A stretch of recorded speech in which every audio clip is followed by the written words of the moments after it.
The day that we dropped our oldest child off at college was one of the most important moments of my entire life. Even though she is now a full-fledged adult living in Chicago, that day is still a vivid one in my memory. We were all filled with emotion, anticipation and nervousness, pride and a little bit of homesickness, independence and longing. Maddie was excited to move into her new dorm room, but to be honest, she was also considering what it would take to crawl back into her bed at home. One picture that I took that particular day captured the experience more than words ever could. It was a panoramic shot on my iPhone, meant to capture the entire room. Now, as you know, when you take this kind of a photo, you have to take a few seconds to sweep the camera across the room from one side to the other to include the entire scene. In the final image that appeared on my phone, Maddie appears twice. Once on the bed, smiling with confidence, and a second time, a few seconds later, in the mirror, her face completely anxious and in tears. She was already, on one hand, an independent college student, and at the same time, still my little girl. Now, we have all known these kinds of moments, sitting on a plane between one destination and the next, standing beneath the chuppah in that breathless moment between single adulthood and married life, or standing on this very bima or inside our sanctuary for your bar bat mitzvah, poised between one stage of Jewish life and another. Those suspended moments, not fully one thing and not yet another, are the place where the greatest amount of growth and creativity take place. And that is where we stand tonight, on the cusp of a new year, in what I'm calling the sacred in-between. Jewish tradition recognizes the power of this place in our lives. And while Rosh Hashanah is the celebration of a new year, there are actually clues that we are no longer perfectly in 5785, but not yet in 5786. Take the Torah portion that we'll read tomorrow, for example. Despite being a New Year's celebration on Rosh Hashanah, tomorrow morning we're actually reading the story of the binding of Isaac, several chapters into the book of Genesis. And it's not actually until Simchat Torah, a few weeks from now, that we will end the Torah and start again the cycle of readings that begins with the creation of the world. Between now and then, we are still at the edge in the spiritual holiness that we call the days of awe. And that feeling of being in the middle of something has a name in the English language as well. It is rooted in the Latin word limin. We call that experience liminality. Liminality is the experience of being in between, standing at a threshold, no longer what we were, but not yet what we are going to become.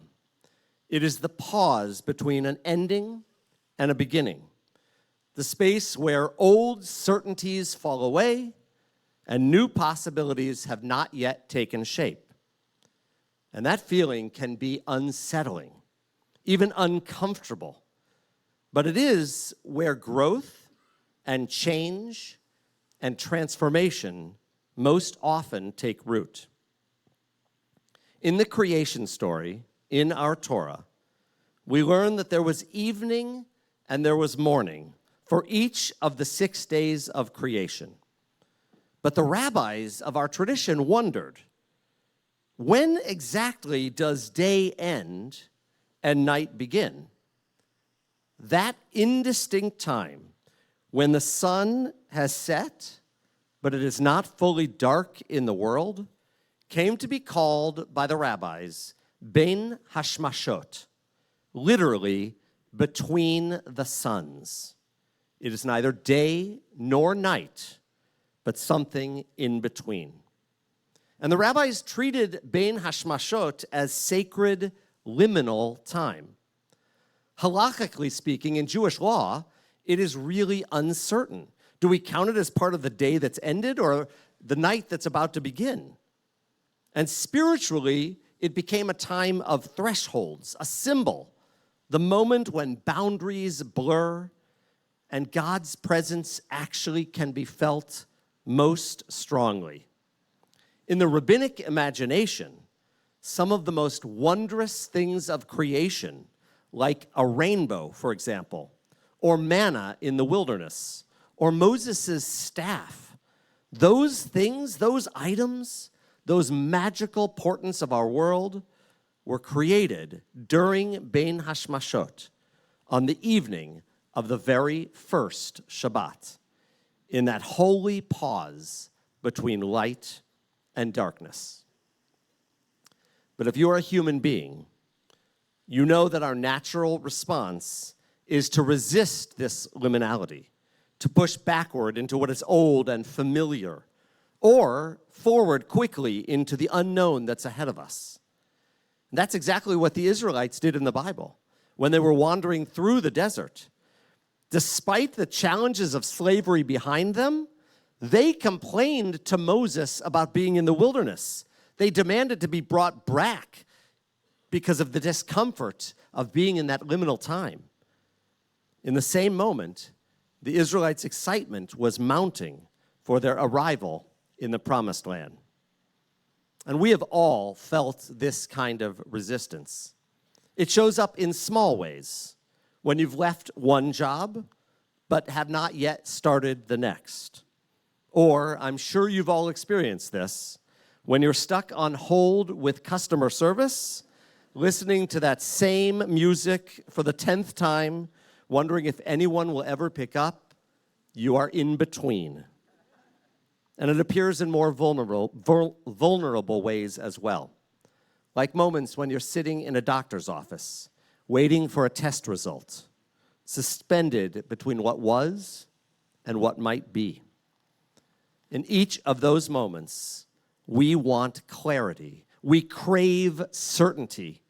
And we often rush backwards to what's familiar or forward to what's next, yet it is precisely in that in-between, uncomfortable though it may be, that our transformation can take shape.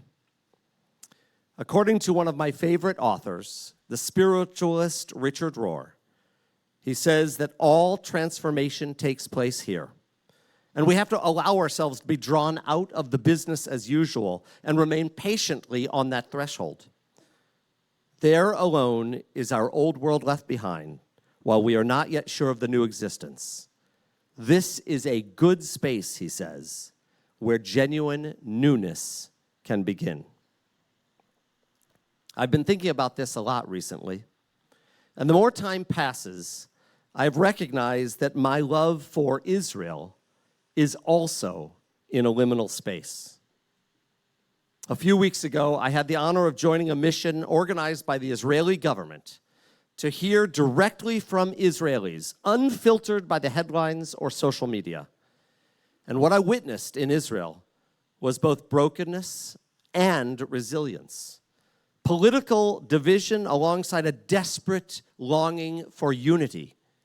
There was fear and grief and the relentless determination to bring the hostages home.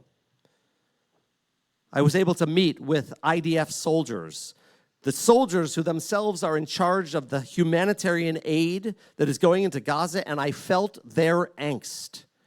They shared with us the immense effort that the Israelis are putting into getting food and essential items over the border, and at the same time, they recognize that it is impossible to ignore the growing crisis in Gaza and the families of those who remain there.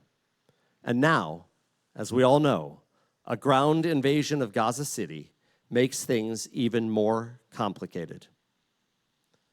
But when I returned home, I was just in time to welcome two powerful programs into our sanctuary, featuring the stories, the difficult hostage stories from the aftermath of October 7th.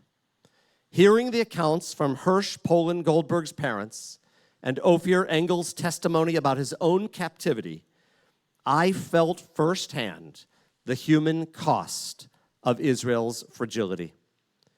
I now better understand the deep ache of communities holding on to life in the midst of an uncertain world, between war and peace, despair and hope, hostages and freedom, fracture and unity.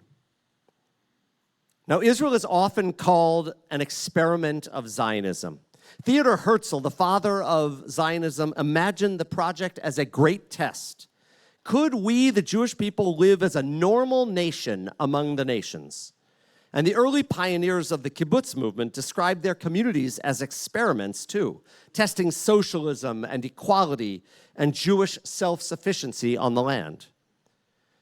Like all experiments, Israel has always lived in liminality.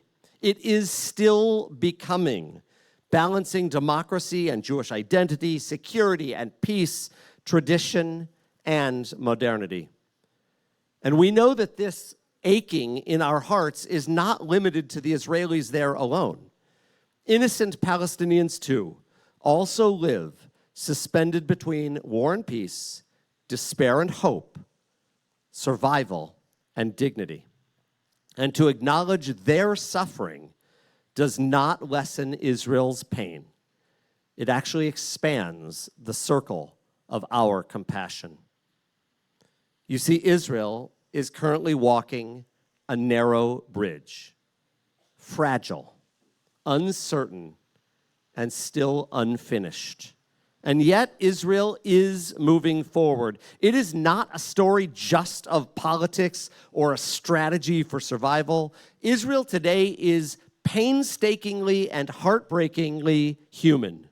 There are parents and children, Israelis, Palestinians, all of them yearning for freedom and for a chance to hold a future beyond fear.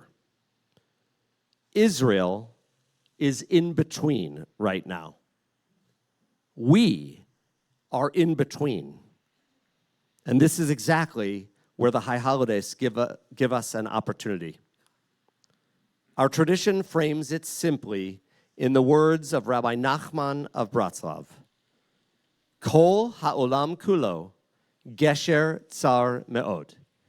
All the world is a narrow bridge, and the most important thing is not to make yourself afraid. Here we are on Rosh Hashanah evening, marking the threshold of a new year. This is the liminal moment that reminds us that every day is fragile, but every day is also filled with possibility.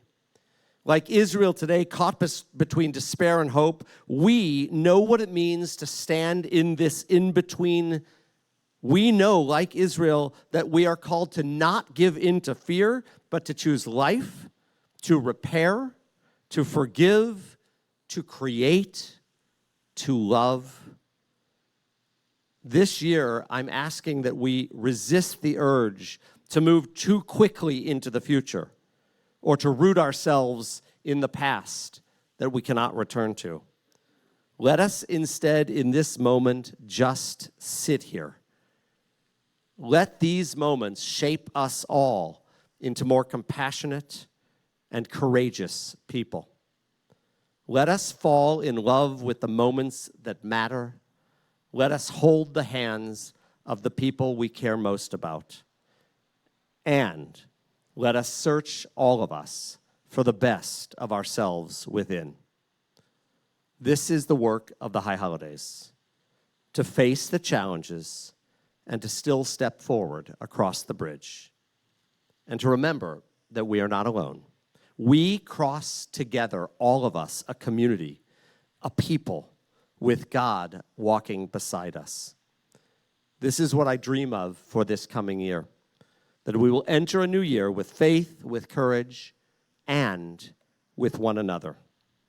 And when we do, May that year that awaits us be one of blessing, of healing, and of peace for us, for Israel, and for the entire world. Shana Tova.